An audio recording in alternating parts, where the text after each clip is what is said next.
Vinyl community, it's me, JC, back again. Hopefully everybody is doing well. Hopefully everybody's having a great weekend. Sunday, we're going to do vinyl finds. But first, I'm going to do a response to my video yesterday. Is MOFI digital? We kind of have multiple reports out there that MOFI might be digital, and we had some passionate comments on both sides of the fence. The majority swung that there needed to be more transparency from the manufacturers of these analog labels. Are they using digital source? Is it 100% analog? And that's the crux of the issue. No one debates that if you enjoyed it before, you should still continue to enjoy it, right? Whether or not it affects your purchases, that's up to you. There are some people that, and especially some subscribers that I consider friends, that were on the other side of the fence. And, you know, even to the point we're saying that it's irresponsible to talk about this until we have the definitive facts. So, yeah, I mean, the video was meant as speculation, not to offend, obviously. But that being said, Mobile Fidelity really needs to come out and tell us what's going on. There's many people saying that even if they are 100% analog, making 40,000 copies of Michael Jackson's Thriller, one step, you know, it's hard to imagine that they would let the analog tape be used so many times to produce that many albums. But that being said, it could be. You know, we don't know, right? And so let's see what happens. But let's dive into vinyl finds. So Friday Music has done it again. When I get a Friday Music album, I like to say it's the good, the bad, and the ugly. You never know what you're going to get.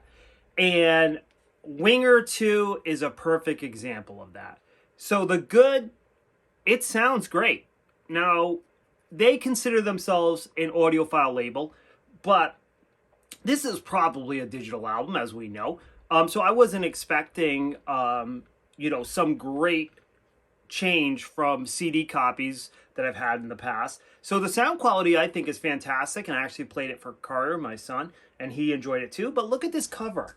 Look how dark it is. I had an OG copy of this, and it was bright and vibrant. I know Aaron has an OG copy, and I think that Brandon has an OG copy. Guys, in your next video, show the quality of the cover, because this is dark.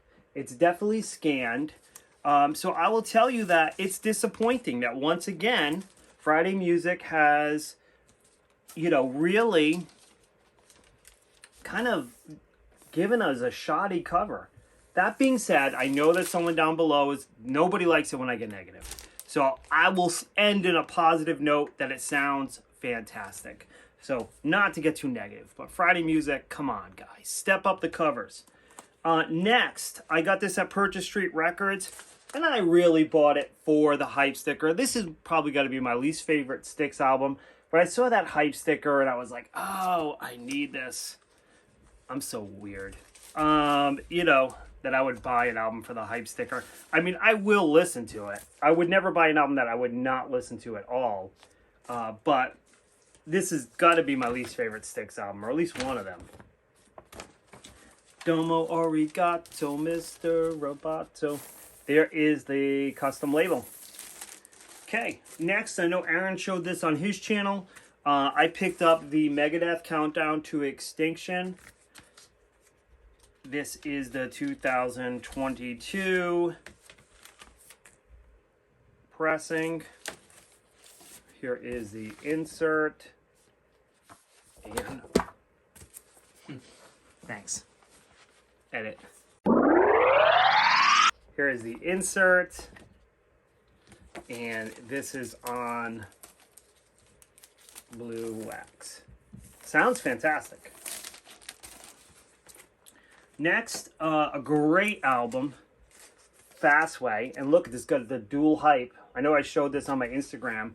Just so cool. I love that dual hype. This is an awesome hard rockin' album. Sounds incredible. Here's the boys in the band. Here is the insert. And here is the Columbia label. And to continue with the dual hypes, I've got Elvis Costello and the Attractions. Look at that. Look at that big one right there, and look at that one right there. It's really cool. And here is the elephant cover, which I actually prefer. Here is the original insert. And here is the Columbia label. And to continue with the Elvis Costello in the room, the best of Elvis Costello. I don't have too many greatest hits, so I'll be completely honest with you guys. It's just not my thing. I don't mind it, but I tend to like to, especially albums from the 70s and 80s where they took their time to like kind of paint a picture with most albums. You know, the sequencing of the songs are very specific. I tend to listen to entire albums. I got Bob Seger. Look at that hype sticker. I do love me some Bob Seger. And when I start with the hype, this was Savers. Found it with my son. There's the custom label. Next, with a dual hype, once again, the Joe Perry project. The other hype is kind of ripped off, but it was to promote a local concert from Joe Perry on Thursday, November 19th at SMU. But there's the Bad Larry right there. Joe Perry obviously is the guitarist of Aerosmith. You guys know I love Aerosmith. Also on the Columbia label of the 70s and 80s. Okay. And then lastly, well, I have two more. And the last one's a radio promo. It's fantastic. Slayer, Rain and Blood. This is the 2022 reissues. Super excited to find this. I'm still missing the Decade of Aggression live album. And I'll probably get God Hates Us All. This is on the Deaf American label, or the American label, as once they drop the Deaf. Okay, and lastly, my radio promo, Muddy Waters, Hard Again. This is really cool because it had the promo insert about Muddy Waters. This is a white label promo also. So, sent out to radio stations. So they included a little tab down their bottom there, so radio DJs can check off what songs that they play off an album. It's got the gold stamp promo. And custom labels. Here's the insert. The insert's a little messed up, but I was super excited because it's not an easy album to find. And it's on that Blue Sky label. So just fantastic. All right, guys. Hopefully you enjoyed this video. I'll join you tomorrow with something else. Peace. Rock out. Love you guys. Bye.